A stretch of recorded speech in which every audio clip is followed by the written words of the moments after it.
I want to appeal to us all. By this conception, the North, the region that is so dear to me, will be eligible for the presidency in 2031, not 2027. I said this because I love you. We love all of you. Let us not do something that will undermine our territorial integrity, and tomorrow people may be tempted to support others against us. Nigeria will not cease to exist, but we need patience to arrive at our turn. Thank you for staying with us. The conversation this morning, will be about the projections towards 2027 elections. Take it or leave it. Even when many people might feel it's still far away, politicians are already aligning and realigning, having coalitions, speaking with different voices on that 2027 election. So why not, if not? Here we are this morning, and you just watched the Secretary to the Government of the Federation, former Senator, former Governor George Akume saying at a forum yesterday to say, North, it will be your turn in 2031. Why not support the South right now? And you saw him say he loves you. Akume loves the North. So don't let's jeopardize what is on ground right now. And we've had many persons across different parties showing interest, not just people from the South, but maybe one or two other persons from the North as well. And that's what the SGF is saying. Let the South have their way. He went further to say, I will urge politicians from the northern region to wait till 2031. Do not join a group that will stagnate the various developments achieved by President Tinubu. The president had possibly touched all parts of the country and every citizen. The removal of fare subsidy has now provided more funds to the government at the subnational levels to carry out huge projects and deliver quality dividends of democracy. These are part of his argument. And he said that at an event with the theme Assessing Electoral Promises, Fostering Government Citizens' Engagement for National Unity.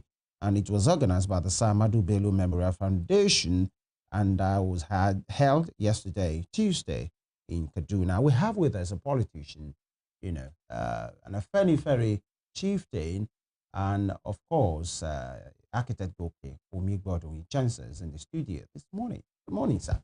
Good morning. How are you? Very well. Thank you. Well, I'm just asking, how are you for formality's sake? As soon as I came in here, I said the two of you are looking very fresh. No,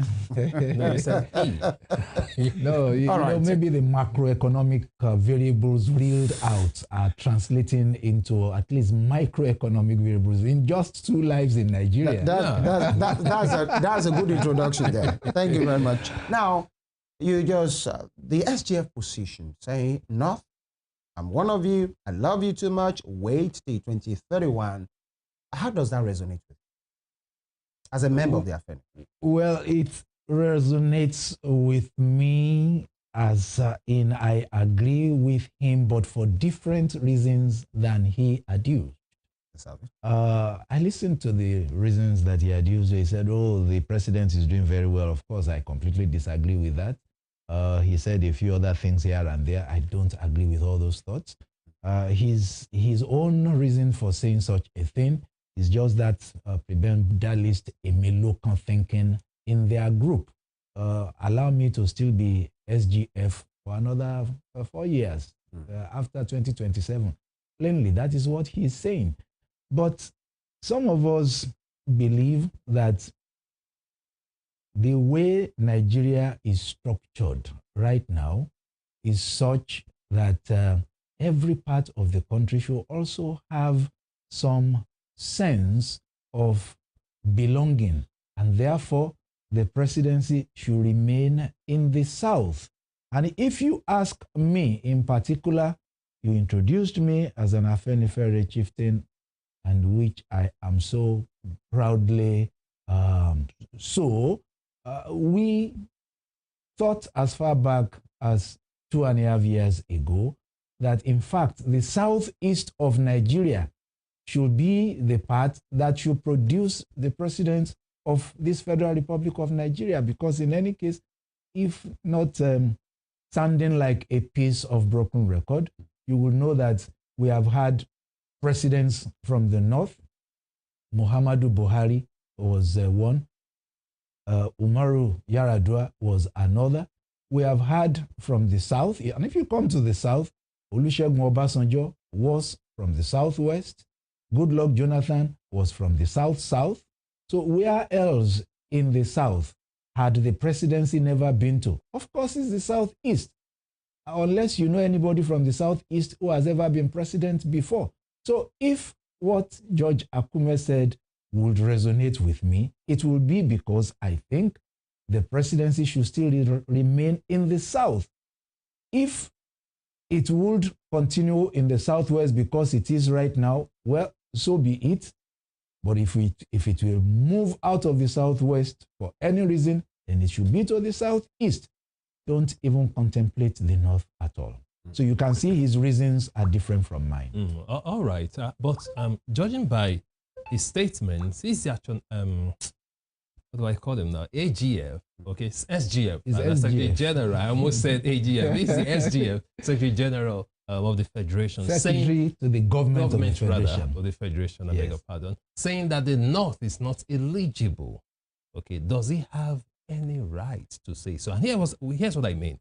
You know, in our Constitution, in 1999 Constitution as amended, that we are currently operating as a nation, it is not written anywhere in the Constitution. This North-South rotation that we are practicing is just for the sake of convenience. It is not in our laws. It's not in the Constitution. Now, for the SGF to come out and say a particular region is not eligible, and he said, I'm telling you, just wait till 2031. Is it an order? Is he in any position? Is George Akume in any position to say that the North is not eligible for presidency till 2031? George Akume is in that position because he is entitled to his opinion. And if that opinion would further his prebendary's nest, he is absolutely in order. So you cannot say that he cannot say what he... After all, somebody said, Emi Lokan. I mean, what is criminal about that? And if you followed the analysis that he said before saying that terminology, because all of us just refer to that terminology, he gave reasons. And so I am sure George Akume has also given reasons. And you need to just read through those reasons to understand that, please give me the chance to be secretary to the government of the Federation for another 4 years. Yeah, the point is, he's entitled to that. Yeah, my point is, opinion. He should be appealing to them, not telling them that this is what you should do. It is a matter of style. It is a matter of style, and I will still continue to refer to the Emilokan saga. When now President Bola Ahmed Tinubu was delivering his Emilokan speech, he referred to the governor of Ogun State. He said, Eyi Dapo yi. Eleyi. Which has become a title now. You know that, am I not there? Can he say that I am not instrumental to his becoming governor? Should he be referring to a governor as Eleyi? But he did it and he escaped with it. What we should be discussing in Nigeria today is how we would restructure this country to the extent that we will have people in regional governments that the center will become unattractive. The center is too attractive right now, controlling 53% of the resources of Nigeria and still seeking to control another 20% through the so-called local government autonomy by passing the state governors. So when you have such an office that we call president, but essentially functions more like that of an emperor, everybody seeks to go there. And what we are saying is, if you had a strong regional government coming out of a new constitution, and you have strong regional either governors or premiers or whatever you call them, and you could still have these states as one other level of governance, and let that the federating units now control more resources. Let us go back. You call me 1 million times, I will be saying the same thing 1 million times. Let us go back to anything between the Oliver Littleton Constitution of 1954 the Independence Constitution of 1960 or the Republican Constitution of 1963. In all those three constitutions, you will see that the resources are more in the subnationals. 50% of the resources are directly controlled by the subnationals. We should go back to that. 30% of the resources are like concurrent between both the center and the regional government. And if I choose to be simplistic, it's not exactly like that. But let's say we just simply divide 30 by 2. I would say, okay, 15. That means another 15 still goes to the existing 50 that the subnationals are controlling. And this has to do both with resources and with legislative lists. And so you have 65% residing in the subnationals, and you only have the remainder, that will be 35% in the center. Right. So if we go back to that, all this, let somebody wait and let somebody be there right now would not matter, because what would I want to go and do in the center when the real power is with the regions? Right. What? Two questions from me now. Yes. Let me take you up on what part of what the SGF said, that the government of President Bola Tinubu, we just spent 2 years and 2 months or thereabout, and adding that his achievements were fundamental and remarkable. So let's look into that. He said Tinubu promised impartiality in governance, and he has done that without breaking the promise. Okay, let me take that quickly. Let me okay, land. I don't want to take many things. No, let me just land. All right. There is a need to encourage someone who is doing well so that he can do more. There is a lot of misinformation in some aspect of the media, and he said he has strengthened the security architecture in the country, revitalized agriculture with progressive initiative. We have witnessed the intervention that led to a reduction in prices of food produce, improved security and infrastructure across the country, and that he was on course to take Nigeria to the promised land. And we urge politicians from the northern region to wait till 2031. You see, you've taken so many things. This is what I wanted to prevent. Okay. But I will impartiality in governance is the first. Impartiality. So you have to remind me each of those issues one by one. Impartiality in government. Yes. Let's me go almost a little cynical. Okay. Impartiality in government is so much palpable with 5 or 6 members of the federal cabinet coming from Ogun State alone, and that same number coming from the entirety of Southeast Nigeria. That is impartiality as far as you are concerned. Virtually everybody in one key position or another bears a Yoruba name right now. Oh yes, I'm a Yoruba man, but that doesn't take my good sense of balanced judgment of issues to be taken away. So are you telling me that we still have impartiality in government? Wake up. George Akume should wake up and recognize there is super partiality in everything being done right now by this government. But of course, it was started by the Buhari administration. And if we continue like this, I suppose one day when an Igbo man becomes president, then all the ministers must be from Igbo land. Is that what Nigeria should be all about? So then when you talk about prices of commodities, reduction in prices of food produce, improved food security. What you are saying is this: something that was being sold for 10 naira before Bola Ahmed Tinubu became president went up to 50 naira on account of his assumption of office. And the price now reduced to 48 naira. And you are now saying the prices have reduced. From where did we start? And where are we right now? They should stop this propaganda. So the SGF is wrong on all of these metrics? Completely. Tell me another one. Remind me of another one. Security. Yeah, that he has improved security in Nigeria. Is it food security or security of lives and property? Because if you talk about food security, in fact, let me just take both together. George Akume is from Benue State. He's been governor of that state. He should be ashamed of himself.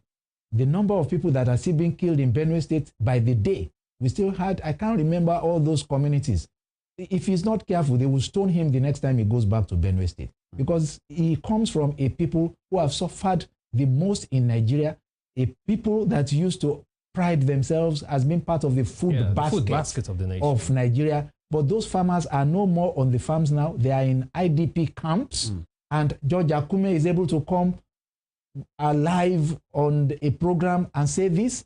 And you know the number of your people that have been taken away from their homes, and a number of people that have died. And I am a priest of the Anglican Church. I saw a fellow priest of the Anglican Church there who is talking, asking for help from all of us, because everybody has had to be taken away from their homes. They are all in the church. He cannot guarantee their security in the church. And George Akume is able to come on live television. Are they taking Nigerians to be complete idiots? You can fool some people sometimes, but you cannot fool all of the people all of the time. Some of us will never be fooled by their propaganda. Absolutely. But again, why do you think someone like George Akume is saying all this? And apart from that, I have given that answer right from the beginning. He's just trying to secure his own position. And to make sure that he continues. Don't you see how fresh the man is looking? Absolutely. Anyone in government should look fresh anyway. Now, the question is, why is it difficult to convince the North to allow power to shift to the South? Recall that after President Goodluck Ebele Jonathan did his first term, actually the following 4 years would actually have gone to the South, but the North came in through Buhari and did 8 years. Now the same thing is happening. We have someone from the South as president, and the North are still agitating. Why is it so difficult? Why do you think people from the North, Northern Nigeria, feel it is their birthright to always be there, and we have to convince them, give them reasons why they should allow power to shift to the South? Why do you think that's playing out in Nigeria? You see, the way you have put this question, you are putting it as if the North are one monolithic people who all think the same way. There are very many reasonable people from the North. Those ones that are asking for this kind of disproportionate arrangement are the unreasonable ones amongst them. And there is good and bad in every race. I've told you about that song by, I've forgotten his name now, that blind man that played Ebony and Ivory, live together in perfect. And I said, we all know that people are the same wherever you go. Are you talking about Stevie Wonder? Stevie Wonder, that's his name. There is good and bad in every race. So there are good Northerners, but there are also those selfish ones in the North who think it is my turn now to take over. I must just be the one in charge. At the risk of being accused of being particular, I think Atiku is a particularly selfish human being who thinks all he wants to do now, and Atiku is the one that is going to destroy the ADC, because a lot of people from the South will never join the ADC because they believe that ADC has been put together for Atiku and to truncate Bola Ahmed Tinubu. And some of us are saying, as evil as we believe the government of Bola Ahmed Tinubu has been, if you put a Bola Ahmed Tinubu here and an Atiku here, and I have no choice between two evils, I will vote for Bola Ahmed Tinubu 20 times before I vote for an Atiku. So it is a few other Northerners like Atiku. From your end? No, because right now that presidency is still in the South. And so if you do not bring somebody from the Southeast, and I am faced between somebody from the Southwest and the North right now, and recognizing that there is no difference between the two of them, these are two prebendalist lords, then so let this Yoruba prebendalist continue his own partiality of having many more people from Ogun State as ministers and nobody from Abia but the president is not before. No, just wait. Before now, when somebody from Adamawa now comes and brings 25 of the ministers from Borno and none from Ogun. What we should do is let us have restructuring and let Tinubu come and be premier of Western region. Let Atiku go and be premier of Northern region. That's the line of our questions to say. You're talking about restructuring. Yes. There are many who believes in a kind of way, maybe little, that the restructuring has started. That the states have more money right now. Yeah, let me land. The states have more money right now. There is, financial autonomy as even we have in our laws, because the Supreme Court has affirmed that, and the words of the Supreme Court, they are laws. So we will have it right now. We have the regional bodies, development commissions. All the 6 regions have that right now. And, all of those things that we have currently, there is tax reform bill, which is reshaping, according to the proponents, the archaic tax laws that we have. And, anytime this week, the president will put accent his signature to that, that in a kind of way, maybe little, the restructuring you are talking about, maybe not in full scale, as President Bola Ahmed Tinubu not started that yet, even when he doesn't call it that.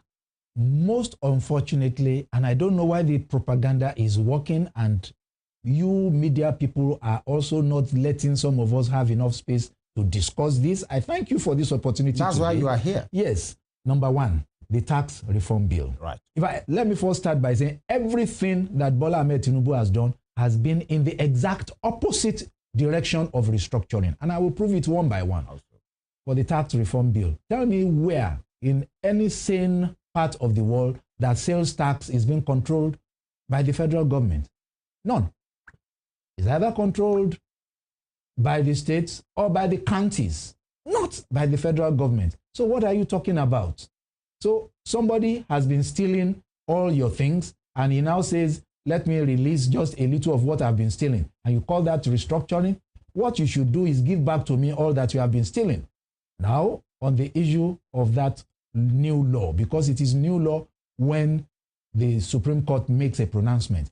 But thank God I'm not a lawyer. So I can eminently say that the Supreme Court erred grievously in making a pronouncement that is abundantly against the letters and spirit of the Constitution of the Federal Republic of Nigeria. In what way? Because it is there. I can't remember what section of the Constitution now that says that the state and local governments will have joint allocation account, and that all of the legislations concerning resources in local governments will be by the state parliaments. Yeah, now, the state House of Assemblies. Yes, by the state House of Assemblies. You are taking that out of what the subnationals have as powers right now, and you are taking that to the federal government, and you are telling me that is not direct anti-restructuring. That is exact opposite direction of restructuring. Let's go to the Southwest and all these regional development commissions. Because I don't have time. That's why I'm just taking them one by one. Take a minute to do this. The Southwest and other regional commission. The Southwest Development Commission, you put somebody there. Yes, he's from Ijesha land. He's my very good Egbona. But who put him there? Is it the people of Ijesha that nominated him? Is it the governor of Osun that nominated him? No, he was nominated from Abuja. And so what we have right now is the exact replica of what late President Shehu Shagari tried to do, having presidential liaison officers in states that were doing things exact opposite of what the governors of those states were doing at that time. How should it have been done? So we do not want regional development commissions. Let regions control their resources. You cannot be bringing money to me from Abuja, which first came from me. And then who appoints the Director General of the Regional Development Commission? Is it not from Abuja? If it is going to be restructuring, everything should come from the people and should be controlled by the people and for the people. That is restructuring. That is good governance. That is resource control. All right. What we have right now is exact opposite. You are putting more powers. Look, someday one president would arise, okay, and put a Fulani man as the Southwest Regional Development Commission Director General. But that Fulani man, his name is going to be Femi Ojo. And there will be nothing you can, because we have Fulani people who also bear a name. Babatunde Ediagbon was a Fulani man. Olushola Saraki is a Fulani man. So what are we talking about? Now I'm beginning to suspect. I guess that might not happen. I'm beginning to suspect Femi Ojo. No. I'm a full-blooded All right. So from what you're saying, talking about regional development and empowering the regions. So technically, you're saying that the regions should control their resources and only remit to. That is what we are saying. And that is what will allow us to have sustainable development at the grassroots level. But do you think we can achieve this without having it in our constitution? Now that the patriots are talking about it, overhauling of the constitution, should it be included? You know, I'm part of the patriots, and I'm part of the Southwest Committee of the Patriots that organized that summit that we are talking about. And that is what we are asking for. That is what we are saying should happen. A follow-up to what we did with that Patriot Summit now is that we should come up with a bill and present it to the president and to the parliament at the same time, the national parliament and the state parliament, so that it can become a presidential bill that will let us have the so much talked about restructuring that we are talking about, and that should be transmitted to the national parliament. The national parliament should work on it, and in working on it, they should have public hearings so that many more Nigerians can get to know what these thought processes that we put into this are all about, so that at the end of the day, that is passed by the national parliament and by at least 2/3 of the state parliament, and is assented to by this president, and it becomes law before the next election. All right. That's what we are asking for. That's what the patriots are asking for. All right. That is what Afenifere is asking for. All right. Currently in Nigeria, we have 6 regions. I also belong, coordinator of Western Regional Organizations. We call it Atonto. That is what we are asking for too. I belong to all of these organizations because we want to see to the restructuring of Nigeria so that governance can actually be at the lower levels, at the subnationals, more than we have right now. 68 items on the exclusive list of a country. That is a militarized country. While in other parts of the world, between 8 and 12 items are what they have on the exclusive list. The rest are left either concurrent or even completely residual. All right. Currently in Nigeria, we have 6 regions: the Northeast, the Northwest, the North Central, the Southeast, the Southwest, and the South-South. 6 geopolitical zones, yes. Not regions. Sometimes we see them as regions for sake of convenience. We just call them regions. They are not the regions. We are going to have regions.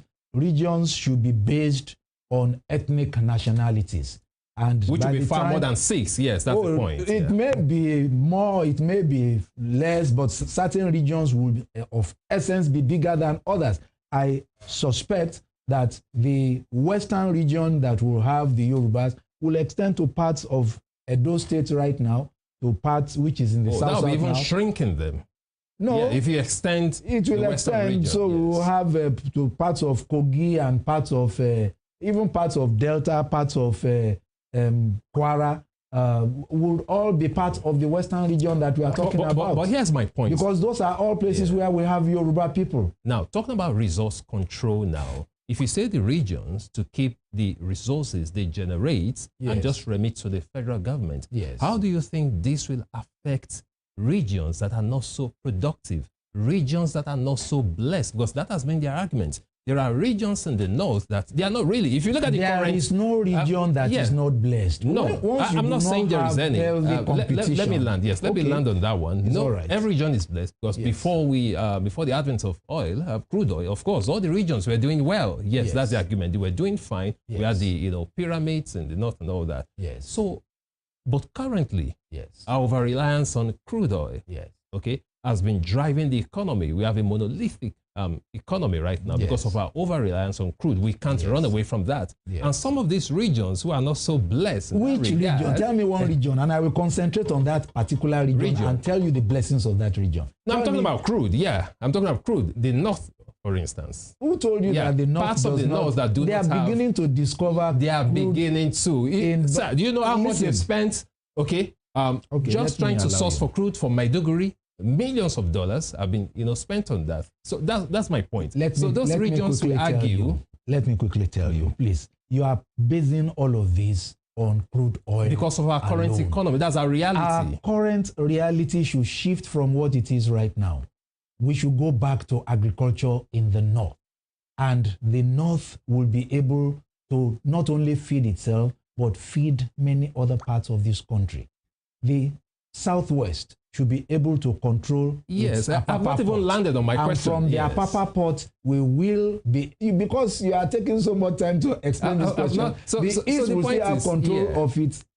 There is no region that is not blessed. Okay, the point is, what question. Percentage would you like, hypothetically, what percentage would you like these regions to keep to themselves? And what percentage should they be remitting to the central? I have said that before. I've said we should go back to what we had in the Oliver Littlestein Constitution of 1954, or at best between the Independence Constitution of 1960 or the Republican Constitution of 1963. And in all of this, all the variables are about the subnationals controlling exclusively 50%. And after the 50%, then let us discuss what we do with the others. And if we follow what we had at that time, I've told you that there will be 30% controlled concurrently, and the remaining, I think 20% controlled exclusively by the federal government. Isn't that enough? But we know what's happening in agriculture right now. They are not even producing. That's the point. Look at the insecurity. Look at Benue. You mentioned Benue Plateau. So that's the problem. The problem, therefore, would be that would the Benue and Plateau people want to be part of the same region with the Fulanis that are tormenting them? And if they now have their own region and they have their own state police, who is that Fulani kamikaze suicide person that will go into their territory when they have their own regional police? Look, we are discussing good governance holistically, everything comprehensive and fully integrated, and therefore things would work, because no crazy Fulani man would want to go into a Benue Plateau region where the premier has the control of the police and is able to defend his own people. And therefore, his people will move from IDP camps and move back onto the farms and become the food baskets of the nation like they used to be once again. It's as simple as that. We'll extend this conversation. And this is, I'm not saying something that had not happened before. Right. I am saying something that happened in the First Republic of Nigeria. All right. You can say we had all those problems that we had at that time. Let me quickly add this one. The moment the military came into politics of Nigeria, then the generals, who were the heads of states, could not understand why a colonel, who is the state governor, should be controlling more resources. So that is how they reversed the thing. And since then, we have sustained that nonsense that was introduced by the military. Point made. We'll take a break right now, but then when we come back, we broaden the conversation further, because talking about marginalization, especially coming from some persons from the north who feels President Bola Ahmed Tinubu has marginalized them and is not really doing what is right by them. Maybe that is what is fueling, why some northern leaders might say, why not throw our heart into the ring again, so that we can balance whatever we are having right now, that we continue after now. Stay with us.